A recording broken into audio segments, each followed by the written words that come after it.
We are ready now for our next presenter, Blessing. Blessing is an English teacher from Nigeria. She has built a career in early childhood education and has been working with children between the ages of 4 and 5, so very young learners.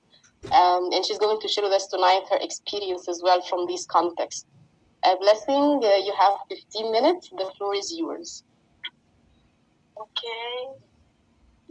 Thank you so much, Amira, for that beautiful introduction. And I'm so happy to be here with you and to share from my experiences in working with the preschool, especially. So thank you, and I'm very grateful for the mentorship program. Thank you so much. Yes, so I have worked with, I'm happy to have worked with children and their parents for about 5 years now. And it's been very interesting for me. So if you have worked with children between the ages of maybe 6 months to 5 or to 8 years, or particularly children in the preschool or in the primary school, you can just give me a thumbs up using the chat box or just use your favorite emoji. So I've titled my presentation today, Parents' Involvement in Early Childhood Education. Yes, so now, talking about the early childhood education. What is the early childhood education? Early childhood education is a period of learning for children, yes, from birth to a period of 8 years old. But in my context here in Nigeria, it's basically from 6 months to 5 years old, and we mostly call it preschool, and some others choose to call it the early years. Now,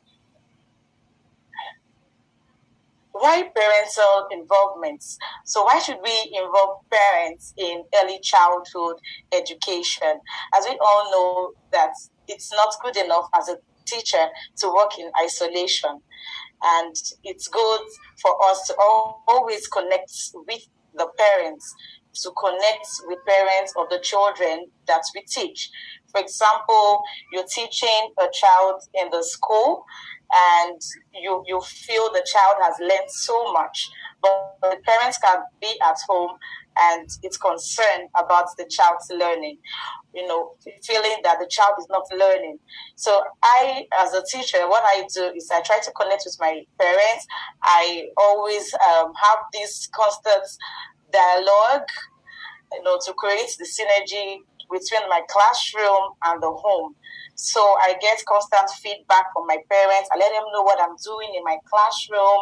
Then I also try to let them give me feedback, based on what has been taught in the classroom. So I don't work in isolation or assumption, So my learning is being transisted from the classroom to the home. So there is this connection between the child, the teacher, and the parent, just like, a triangle. And, it's worked so well for me over the years. Also, there's an extension.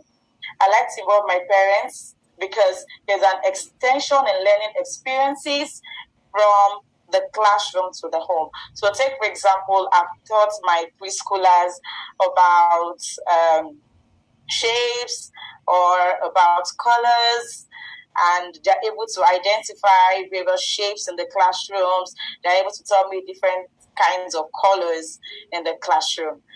But I will need them to also go outside my classroom and be able to see various shapes and recognize that, this is a triangle, this is a circle, So I always give that feedback to my parents. We've done this in school this week, and I would like you to find out from my child what shapes they can identify in the home. So using different objects in the home, they could try to identify various shapes, various colors, and I always try to get this feedback from the parents so that I know if I need to revisit that topic or work with a child one-on-one personally. So that's one benefit of extending the learning experiences from home to the school. Then involving parents also improves early literacy skills in children. So if I have a 4-year-old that is beginning to read, and the parents can create a story time with the child at home. So if the child reads to the parents could ask some questions to test comprehension of what has been read. Or if the parent is literate enough, the parents could read to the child, then also ask questions to find out how the child has been able to comprehend the story. Then what about cases where parents are not so literate? It's not so difficult because we could still have the child tell the story to the parents who is not able to read. Then the parents tries to also, retell the story in their own language, and also test comprehension by retelling the story from what the child has said. So it brings about that engagement and enhances literacy skills in young children. Also, we realize that when parents create time for their children to go over whatever is being done in the classroom, it motivates the child to perform better. Just like we have been talking to us about constructive feedback and all of that. So it works really well with children. I see my children coming to school to tell me the next day, oh, I was able to identify this shape and that shape, and my mommy gave me a star, and my mommy gave me high five, my mommy said good job, my dad said she's going to get me something special. And you see them coming, looking so excited, looking so happy, and they're eager to know more, they're eager to learn more, And looking at this slide, you can see the pictures, just in case someone here is wondering, okay, parents' involvement. So some people, especially in my context here in Nigeria, when you talk about parents' involvement, some people just feel like the role is basically for women, for the mothers.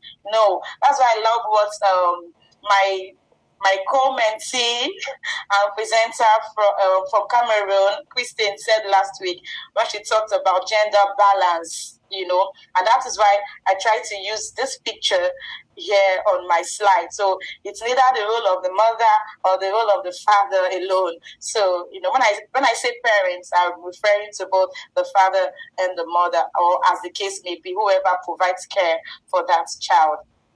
Yes, so now I want to share some of my stories with you.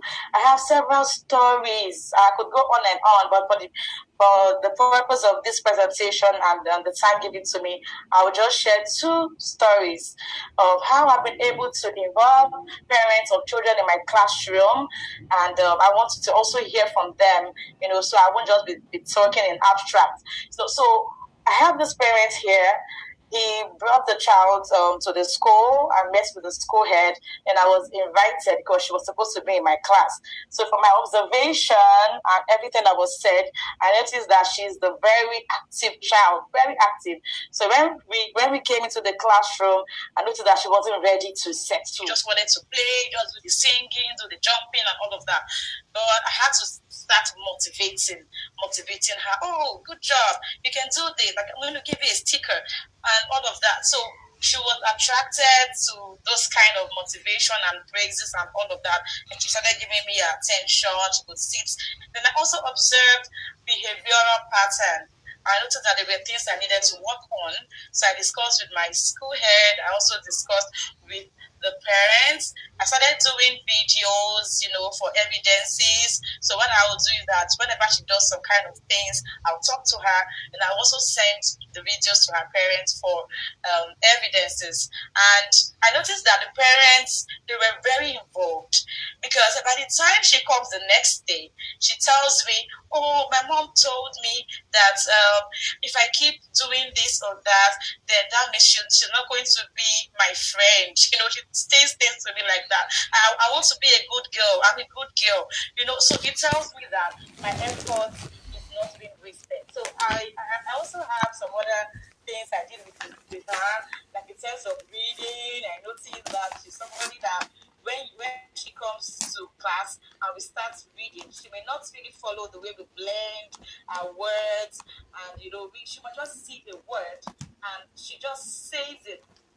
She has that gift of grasping things, but not really knowing the techniques behind it. So I shared with our parents some apps and the strategies that I use, the blending techniques and everything, and it worked. After a period of time, that they were also working with her. I was doing the work in school, and they also followed at home.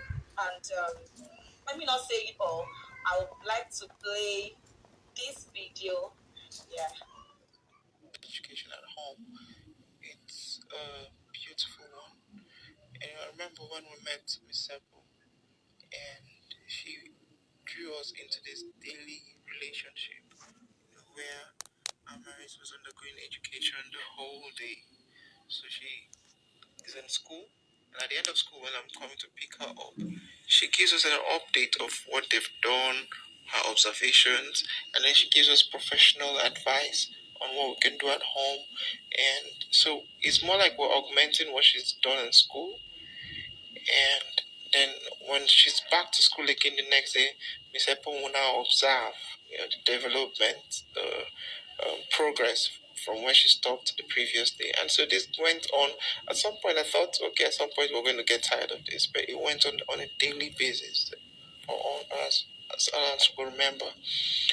Now, are there benefits? Yes, they are overwhelming. Her reading, her courtesy, her manners, her reasoning, all this really, really improved. And yes, it could be daunting. Yes, it could be tasking. But then, at the end of the day, the benefits are overwhelming.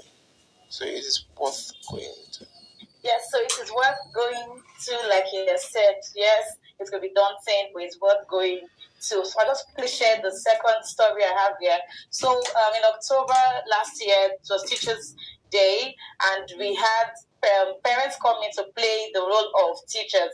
Teachers are usually the ones who welcome children to the school in the morning, organize an assembly, teach the classes. So we told them to choose the roles that they could play. And this woman came in, she was involved in almost all activities, welcoming children, organizing assembly, and even teaching in the classroom. So let's hear what she has to say. During the last Teachers' Day in October, I was involved in some activities that took place in my children's school. I took the role of teachers in the school, and it was awesome. It opened my eyes to so many things, and I can say that children, in the involvement of parents in their children's learning is key, is underrated, and is very important. Number one, I see it as a tool. I see it as an educational tool. Some of the common educational tools we know that they improve pencil grip and cognitive skills. I see that the role of parents in their children's learning is a tool that motivates their children in thinking. It's a tool we don't see, but it's more. Okay, so I have got it there to save time. So it's a tool that motivates learning. The involvement of parents in their children's learning, it's a tool that motivates learning in children. So I really love that. So she was able to see what the role that teachers play, and she was so excited because she was able to learn one or two things about her child's learning as well, because she was involved in the school to see what teachers do.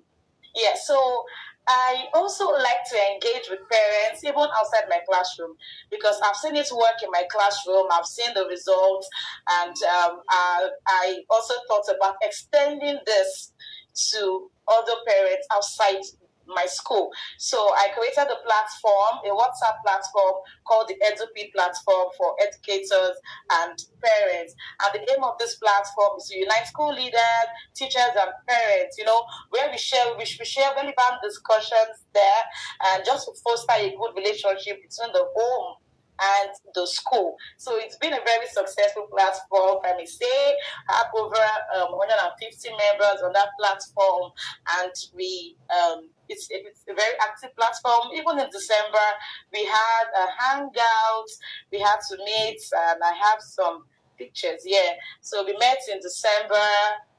We had to discuss the way forward, talking about the current educational system, Nigeria and even across the world, what roles parents has to play, what roles the teachers also have to play. So it's been very rewarding for me, and I'm really humbled extending this talent that I have, to other parents as well. I'm so happy about that.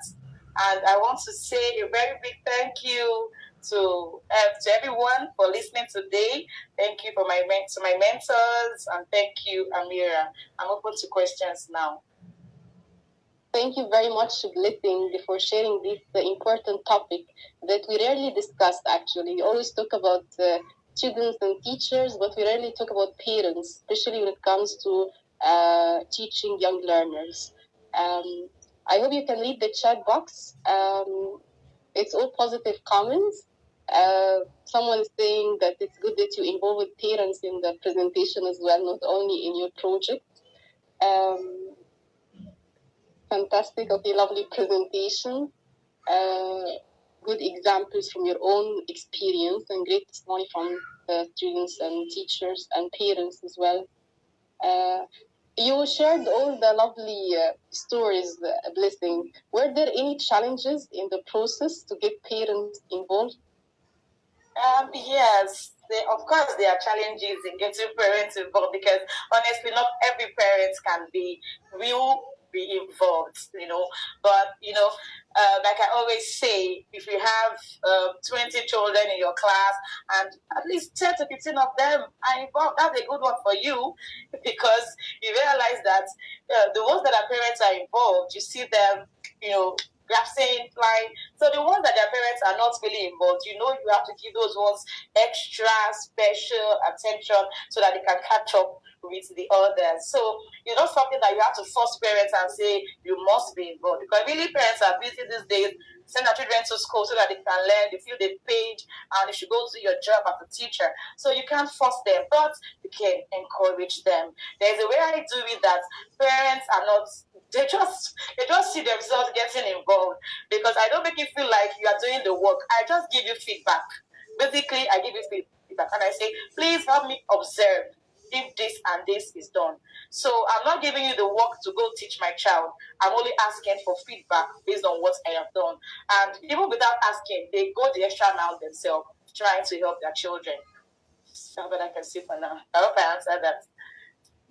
Wow, that's really a great approach, because here in Egypt, for example, like parents are very involved in their children's education, but I wouldn't say in a positive way. Like most of the time it's to criticize the teacher and what the teacher is doing with the children. So your approach to ask them for advice and for also helping you do your job better is really great to get them on board as well. Thank you. Thank you so much, Amira. Thank you. Thank you, Blessing. I hope you can read the comments in the chat box Yes. and respond to them later on. Thank you again for your great presentation and for this reminder tonight of the parents' role in their children's education. Thank you. And thank you to my mentor, Kucha. Thank you so much, Mr. Hari Kucha. And should I say apologies for the, the delay in sharing the video? But thank you. Thank you so much. I'm grateful for this awesome mentorship program. I've really benefited a lot, and I can't say thank you enough. That's why I have it in several languages here. So if you can find your language here, thank you. Thank you, Blessing. We're very proud of you. Thank you.